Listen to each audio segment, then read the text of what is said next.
In Norse mythology, it is said that Loki's attack will mark the beginning of Ragnarök, the end of the world, heralded by the sound of the Gjallar horn, as Loki helps pave the way for the World Tree to be set on fire, as several ferocious beasts are unleashed and descend to destroy the world. However, a lot of details from this are not only lost in translation in Japanese, such as the etymology of Loki's hammer and the kanji used for it, but also even lost in translation in Norse, as there are so many cultural elements from Viking mythology that are copied here almost one-to-one, from the developments that led Loki to start Ragnarök being the exact same, to all the different creatures that appear during this apocalyptic scenario, from the nightmares of children being inspired by the monsters of Ragnarök in Norse mythology. So let's break down all the hidden and lost mythology of the end of the world. On the covers, Who's Who is about to kill page 1, making Ulti both incredibly enraged and incredibly sorrowful. However, Yamato rushes in and delivers a Raime Hakke to Who's Who, the iconic attack inherited from Kaido. As mentioned in the description, Who's Who is the one who both stole Yasuya's sword and kidnapped all the girls, as well as likely Minatomo, and so Yamato can finally put an end to all these issues. At the same time, saving page 1 may convince him and Ulti to follow Yamato. After all, since Ulti and page 1 are Kaido's adoptive children, whom he adopted after Hanafuda passed away, that makes them Yamato's younger foster siblings, and so they may decide to put past grudges aside.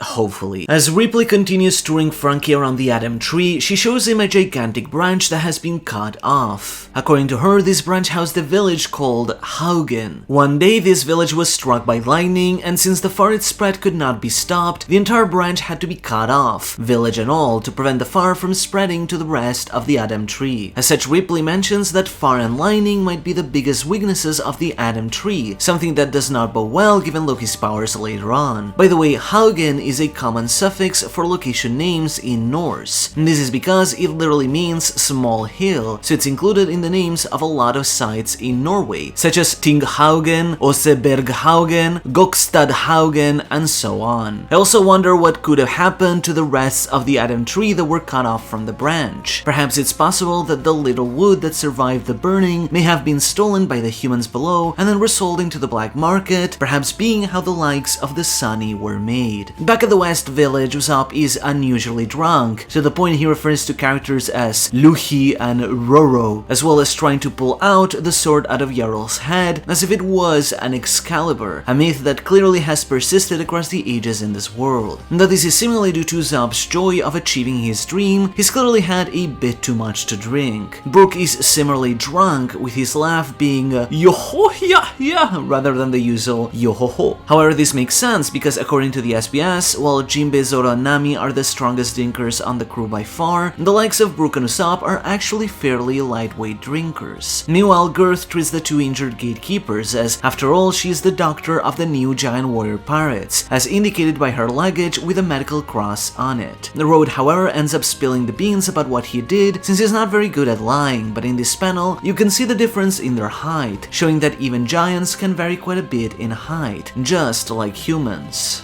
Road also mentions a more proper name for the castle he kept his Block Country in, calling it Block Castle, or Buroku-no-zo in Japanese. It was originally a penitentiary for giants, but Road has now been using it ever since it was abandoned and given it this name. And this is fitting because within the Block Country itself, there is Bigstein Castle, whose name basically translates to Big Block's Castle, so it may have been inspired by the very castle it's inside. Down at the underworld, Zoro and Luffy try to free Loki, that are stopped as the new giant warrior pirates, and Sanji with them, if you notice, rush down to the underworld with them on a Svar. However, since sea clouds and island clouds only work in the higher atmosphere of the sky, the ship ends up plummeting once it reaches the underworld. During this scene, we also get a nicer look at some of the weapons for the giant warrior pirates we saw before. Hyrudin carries a double-sided axe, Stansen a large hammer, Goldberg a mace on top of his homie-like shield, and Girth an axe, whereas Road carries a sword.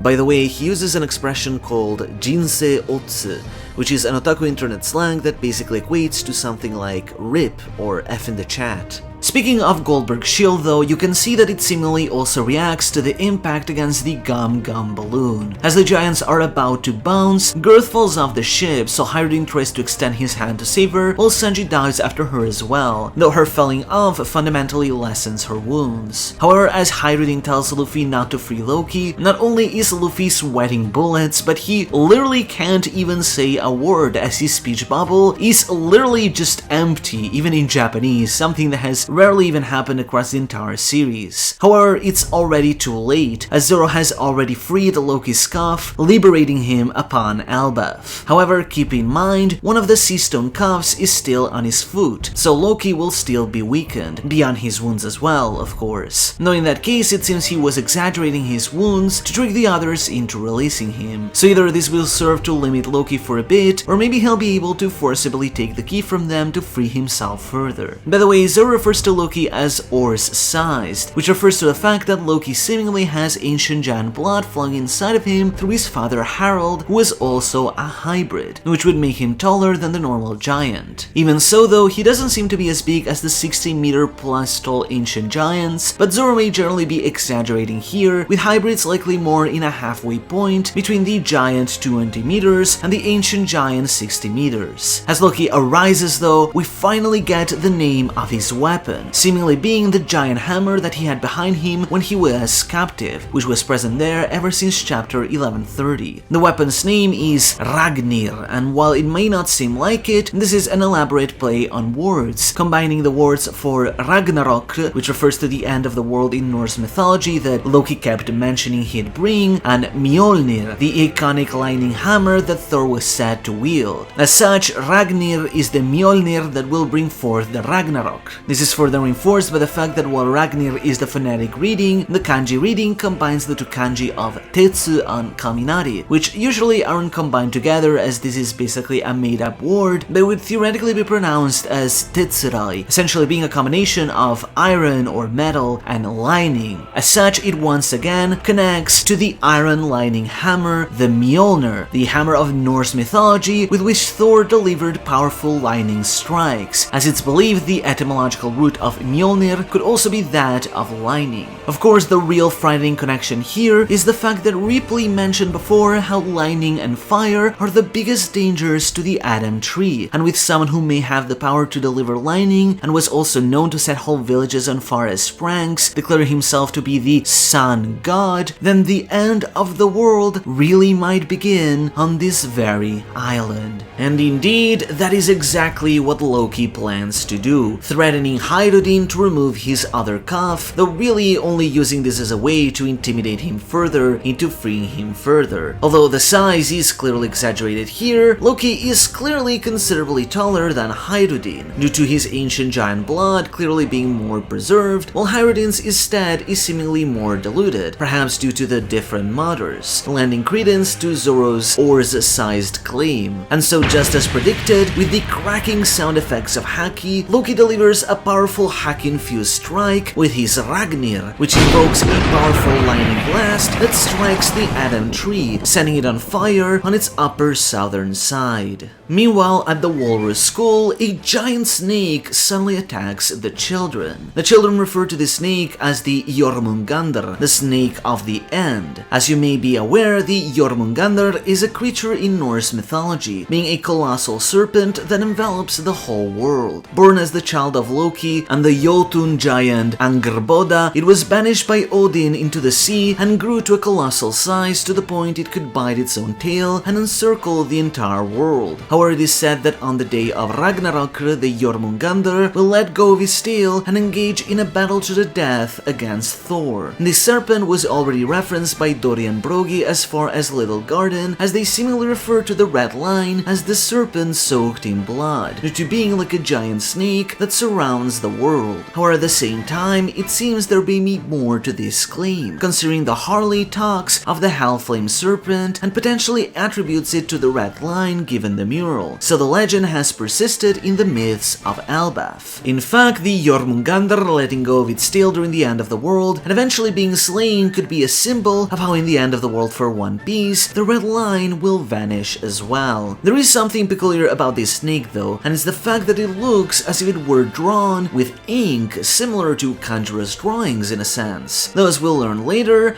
this is a hint to its true identity. In this case though, as the children run away, one of them asks, "On a Saturday?" This could potentially be a pun, as World's End, or Shumatsu in Japanese, is pronounced the same as Shumatsu, or weekend, despite having different kanji, so the children are probably confusing Shumatsu the end with weekend, it being Saturday. At the same time, this random comment could prove an incredible help to the One Piece timeline itself, as if it really is Saturday, then this could be a point of reference for charting the days of the week in the One Piece storyline. We know Elbaf takes place around April 10th to the 15th of year 1524 Kainreki, but this is slightly vague due to the statement of a few days past from Wano to Egghead, and only having another point of reference from Amazon Lily to get a window of days, so if we can more carefully pinpoint on which day exactly this is, then we could attribute a day of the week to the rest of the days on the timeline. We switch to the Walrus School's faculty room, a place that should be familiar to anyone who has been through education, as we're introduced to a bunch of the teachers. Of course, we have Anje Sensei, who not only is a librarian at the Owl Library, but is also the language teacher. Then there is Blade Sensei, or Buredo in Japanese, who is the mathematics teacher. He has horns, indicating he has ancient giant lineage within him. Later in the chapter, we're also introduced to Wolf Sensei, who is the physical education teacher, adding as well Ripley Sensei, who we know was the biology teacher. We finally have Kiba, who is the school principal, as evident by the walrus-like appearance he has. In fact, Kiba means fang or tusk in Japanese, so even his name is referring to his massive ivories. Kiba is no joke, however, as he's able to heavily wound the Jörmungandr with his hammer, as we get the reveal that he was in fact a former member of the giant warrior pirates. He is not the only one to fight here though, as Sol rushes in from the library from the branches above and coats his fist in armament haki, delivering an attack called Kimatsu Shiken. The kanji for this attack reads as Devil Crusher Ambition Fist. This may seem like a fairly generic amount of words, but in reality it's all a grander pun, because when written with different kanji, Kimatsu Shiken can literally just mean final exams, the two words that you don't want to hear your teacher saying. But well, keep in mind that Sol was a Marine Vice Admiral, someone who during the Buster Call single-handedly destroyed 6 Marine warships, a crime that was later attributed to Robin, so he is absolutely no joke, even with his peg leg. We also get the name for some of the giant children, however. The one with this spiky hair that was scared by Luffy and is subsequently spooked a bit by Robin just by being his crewmate is called Aegir, or Aegiru in Japanese. This name is derived from the Jotun giant of the same name in Norse mythology, who serves as a personification of the sea and is in fact the father of several other important figures, including Gerdr, after which Girth is named after. Another girl instead is called Ylva, or Irva in Japanese, which is a common female Swedish name and also the name of the Vicky the Viking's mother, a show that Oda has consistently cited as a major inspiration for Elbaf. By the way, one of the giant girls appears to have a hat with the sun symbol on it, similar to the symbol of the ancient kingdom. Away from the school, Ylva and the other children are being guided away from the school while sleeping. Though it's not clear yet how they are sleeping, seemingly they are being moved by Gunka's arrow, which essentially works like a vector pointing the children towards a direction. Furthermore, the children within the school collapse as well, though it's unclear if they've all fallen asleep as well or straight up fainted. And among all these, Anje realizes what is happening. Earlier in class, the children, some of which have horns due to possessing ancient giant blood, were discussing on what being is the scariest of them all. One described Loki with his hammer being the one who will destroy the world, whereas another described Nika as being the one one who will actually destroy the world. The rest of the children keep describing what it is that they consider to be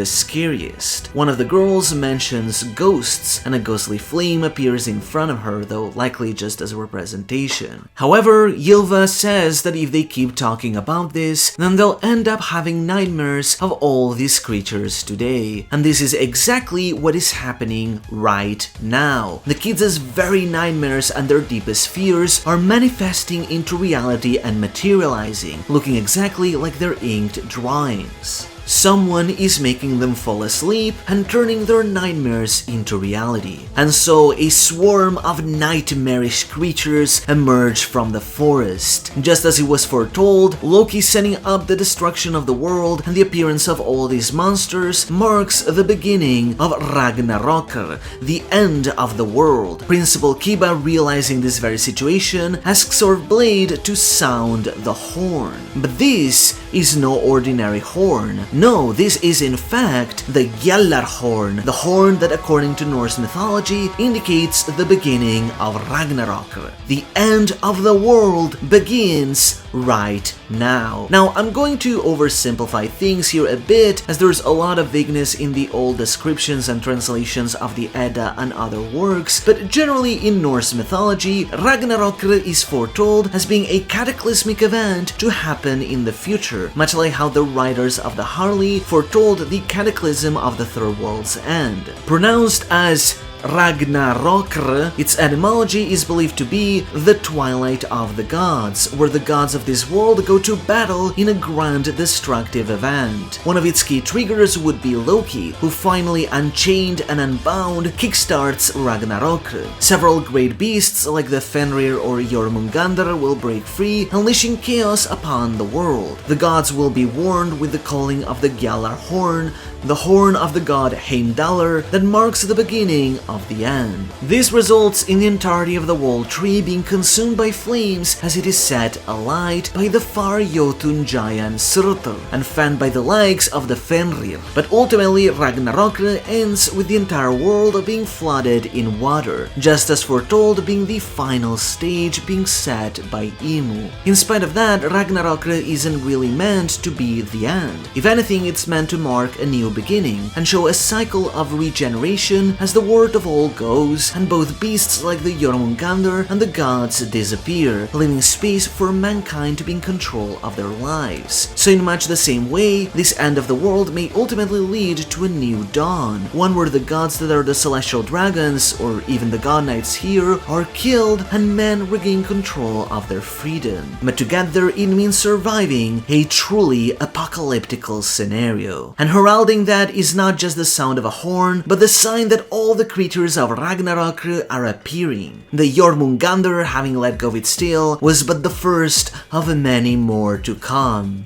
First, as mentioned by one of the children, is the Fenrir. The Fenrir, which here is written with the kanji for giant wolf or Kyoro, refers to the appropriately named gigantic wolf, who is one of Loki's children, just like the Jörmungandr. It played a key role in Ragnarök, helping spread the flames that set the Yggdrasil tree ablaze, and so here it will only aggravate the flames generated by Loki as they burn the Adam tree. It is also foretold that Fenrir will be the one to kill Odin. So Hyrudin, who is named not only after the Turkish pirate of the same name, but likely here also referencing Odin himself, Hyrudin, given his dynamic with Loki, should definitely watch his back that the Fenrir doesn't end up killing him. Then there is the fear of ghosts, or obake in Japanese, a belief that just transcends cultures and applies to any mythology, with these ghastly beings we see here coming to haunt us from beyond the grave. However, these creatures are definitely present in Norse mythology as well, with plenty of ghouls and other spirits in their mythology. Beyond them though is the Draugr, the undead monsters of Norse folklore, written here with the kanji for fire, death, and person, fundamentally meaning people that died in fires or people that died with flames. The Draugr are revenants, undead corpses that are brought back to life as reanimated zombies of sorts. Essentially, the body bodies of old warriors who have become skeletons, and yet their skeletal bodies move once again to haunt those who yet live. Then there is the fear of storms, or arashi in Japanese here, manifested in the form of a cloud that brings down lightning, a fear that those who are afraid of the natural-born disaster that is Big Mom should all be familiar with, as well as the mythical figure of Thor who could unleash lightning. This being, however, brings particular danger, as it's able to unleash lightning strikes capable of setting the Atom Tree ablaze even further. Yet perhaps even more fearsome is the Nidhogger, written with the kanji for the Thunder Dragon, or Rairyu. The Nidhogger is a worm or a dragon that is said to be trapped under the roots of the Yggdrasil, gnawing at them as it wishes to be released, being placed right under where the corpses of the wicked rest. When the Yggdrasil begins to burn during Ragnarök, the Nidhogger is unleashed upon the world, carrying the corpses of the dead above its wings. In this case here, it is depicted as a dragon with dark skin, quite similar to Vegapunk's artificial dragon number 13 from Punk Hazard. But even more striking of a resemblance is the fact that this dragon heavily resembles the one drawn on the Harley mural, even possessing the same exact horns. As such, in the same way that the myth of the Jörmungandr arose from the half-flame serpent that became the Red Line, the myth of the Nidhogger must have arisen from whatever role this dragon had during the second world where it is depicted, perhaps relating to the celestial dragon that has been alluded as the namesake of the Tenryubito during the Void Century. But finally, there is the most fearsome of all beasts, the Mom. Known for her terrifying short temper and her commanding orders, her fearsome weapon, La Chancla, strikes fear in the hearts of men. And in fact, you can see the beast known as the Mom here as well, hiding right under the ghost, ready to tell some poor giant to go eat his veggies. There's also the possibility that this maybe embodies the fear of Big Mom in the tales that the giants have passed on, but frankly, I find the idea of this just being some kid's mom that much more amusing. There are other beasts, however, that are not directly named by the children, but we still see here. The bear, what Nordic countries call the Bjorn, a fearsome creature that is not mythical but very real, being large imposing beasts that will kill any unfortunate enough to come across them. There is, however, a fictional version of this creature, which would be the Berserker, from which the current word berserk comes from, referring to warriors clad in bear skin and helmets that would follow Odin into battle. There is also a large bird, one may be the Vidopnir, a large majestic bird said to inhabit the top of the Yggdrasil where it roosts, though it is said to share that place by roosting atop another large bird, the eagle-like Heresvelger, which could potentially be the inspiration here as well. And of course, there is what is most likely the Kraken, a colossal squid that would assault and devour sailors and entire ships unfortunate enough to cross its path. Depicted here as a giant squid, despite what some may think, the Kraken is in fact a mythical Norse figure, though generally adopted later compared to older myths. But beyond them we have the two core figures that were mentioned from the start. There is the figure of Loki, a warrior carrying his hammer into battle as he brings the end of the world. In Norse mythology, Loki is a trickster god who is chained and imprisoned after causing the death of another beloved god, Balder, a name that when written in Japanese, Barudoru, is fairly similar to Hararudo or Harold. However, when finally breaking free, Loki leads a war against the gods living above as he serves as one of the triggers for Ragnarök, the end of the world, a fearsome destiny that this Loki seems to carry as well. Yet on the other hand is the other destroyer of the world, the sun god Nika, only that in this form it is depicted as an evil god that only wishes to bring the world to its destruction, armed with a sword and shield, but with an evil grin on his face and a beard uniquely enough, also depicted with the same dark skin as it was drawn on the Harley. However, we see the origin of all these beasts. The one to have unleashed them seems to have been Kiringam, particularly as he claims preparations are done, and Summers tells him, "Good job, Kiringam," particularly using the Japanese expression "Otsukare-san," which means good job. And this was likely what Shamrock was referring to, Kiringam and Gunko's powers being used in tandem, while he himself is seemingly really gone, back to Marie-Joie. However, how exactly did Kiringam pull this off? Here's the issue. The mythical beast of the Kirin isn't really known to have powers relating to sleep. It's clearly being set up by the fact that he seems to constantly fall asleep pretty easily, maybe as a side effect of his powers or something, but I wonder just how exactly it ties with his abilities as a Kirin, which are pretty evident. The best I could find is the fact that the Kirin appearing in your dreams is meant as a good omen, so maybe that's how it connects to him having the power to make others fall asleep,